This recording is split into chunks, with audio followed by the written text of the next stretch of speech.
In any city on this globe, a young man finds his way to an altar and commits his life to Christ.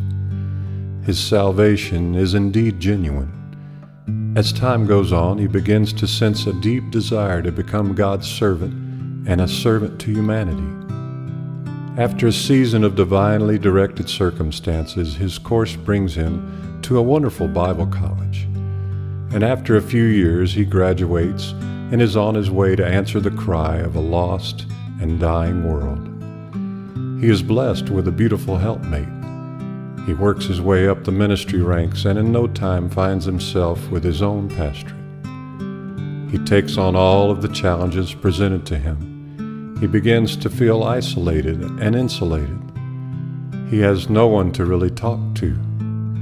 People begin to see him as superhuman. Our adversary is ever so cunning. God's man now finds himself tempted and maybe even bends his knee to sin. He has seen how others with exposed fault have been utterly destroyed.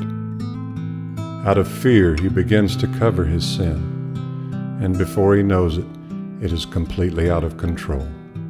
He cries out to God in solitude and vows never to do it again, but cannot relinquish the grip of Satan's talons upon him. How did I get here?